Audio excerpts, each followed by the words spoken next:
Hey guys, this is Trev. Sorry about that. We ran out of time, cut short on last one. I wasn't keeping enough attention on my camera. Kind of got carried away there. So we'll just make this a part 2 video. This second part will be a lot shorter than the others because I covered pretty much everything else except for this. I've wanted one of these ever since I saw one. Love this thing. It's the Surefire Replica Quick Detach Silencer. There you go. It's got full replica trademarks. I was drawn to this originally because of the mechanics of it, you know. I worked at a paintball store. I'm an art student. I'm also an audio technician in my spare time, kind of as another personal hobby, so I love mechanical shit. So this thing is really, really cool. It's comes with a flash hider. It works with it. I'll show you how to do that. And basically, here, get the camera into focus. The flash hider has specifically shaped notches here. And it's got this ring with a ball detent on the inside. I don't know if you can see it. Let me feel around for it here. Now, basically, if you look in there, you see a silver dot reflecting right there. That's a detent. When this ring is loose, to be able to remove from the silencer, the ring opens up on the inside somehow and allows the detent to fall free so that it has enough space to move off and there's no pressure on that detent. But then, once you put the locking ring in place and you click it into place, it pushes the detents forward and it clamps on to this. And it will not rotate and it will not come off. Now, what's really interesting about this is it barely turns at all to actually lock it into place. What you do is, some people, to get used to this, it's kind of difficult, but once you get the hang of it, a kind of tip to, get used to this fairly quickly. So if you got one of these, you're putting it on your gun, in order to put it on really quickly, when the locking ring is loose, is opened in the opening position, the way you can tell if you have the flash hider on your gun, you're just holding the silencer. The way you can tell if it's open or in the locked position is it's got this spring-loaded tab. I'll press up on it. You see it? See how it moves up there? It's spring-loaded. And basically, when it's in the open position, if you grab onto this portion, if you grab onto the ring and try to move it, and it clicks, if you're able to move it at all, then it was in the opening position, and now it's locked. So if you grab onto it and you try to move it, and it can't go from side to side at all, then it's already in the locked position. So right now, it's in the locked, obviously I can't move it, so what I do is I have to press down and open it. So now, see, I'm moving it carefully without locking it all the way, so, So now it's open. And a quick way to put this on your gun without fiddling around where it matches into the slot would be right here. That's where it lines up on the flash hider itself, is if you just slide it onto the end of the flash hider, if you look closely, it's got a lip. See there? And you just keep spinning it until it falls into place and meets the point that it needs to go to. So, if you're playing and you want to throw this on your gun, just throw it on there, spin it until it falls into place, and then lock it.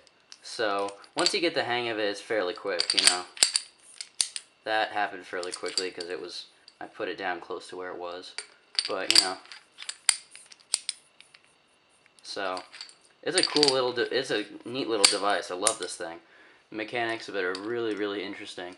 So it's a two-piece set, it comes with the flash hider and the fake silencer that works with it. Pretty heavy piece, pretty large piece as well, and also large in price. I believe this larger version, if you look on the box here, I'll show you, they come in different sizes. As you can see, I believe I got the 6.72 inch, and I'm thinking that is that one, the very center. 2 up, 2 down, the one right in the center. Because if you look, the ones that are 2 steps ahead, the flash hiders are much longer. So this one, and compared to the other two, I'm pretty sure this is the longest of the sizes with the shorter flash hider. And to me, this was just like a perfect size silencer. You know, it wasn't too small for a rifle, wasn't too large either, so that it would only look correct if you were to configure your M4 to look like a sniper. So this is great. You know, I use this when I'm just rocking iron sights and I just want to make it look like a assault rifle with a silencer on it. Or, you know, when I'm doing sniper configuration, like I said, talked about, where it's just the silencer and the scope, and you throw a big scope on the M4, big silencer, and a short little mag, and it just looks like a killer sniper rifle. It's a pretty neat setup. So those are all my airsoft tactical accessories, lasers, flashlights, and whatnot. In the next couple of days, I'm going to be meeting with a friend about getting a Tokyo Marui Glock 17 gas blowback pistol, but it's a complete custom rebuild. Every part is upgraded. It's got a metal slide, aftermarket. Everything is aftermarket upgraded parts. It's got metal slide, aftermarket polymer frame, upgraded recoil spring, piston, everything. So we're going to take a look at that in a few days. I'll make another video once I get my hands on that. And that's kind of why I sold my M4, was to be able to afford this pistol, because it wasn't cheap, but they're very hard to come by. And, you know, I'm able to get one right off the bat with all the stuff in it. So I'm excited about that, you know. Especially, like, what am I going to try out on? I'm going to try the laser or the flashlight. You know, I might get a threaded barrel in the future and put my little pistol silencer on it. I didn't talk about this. Just a basic 14mm clockwise and counterclockwise, depending on which end. So that's compatible with almost anything. But yeah, so I'll be getting a pistol in a few days, and I'm really excited on, you know, when I do a review of that, I'll probably by then have messed around with some of the accessories I have and modified it to see what kind of setups I like with it. So you guys will get to see that when I do a overview video of it when I get it this week. So hope you enjoyed this gear review. I know it was a little long. Thanks for sticking with it. If you have any more questions about anything you saw in the video today, you know, just comment on the video. I'll be happy to get back to you about it, whether it's, you know, prices, where I got the stuff, etc.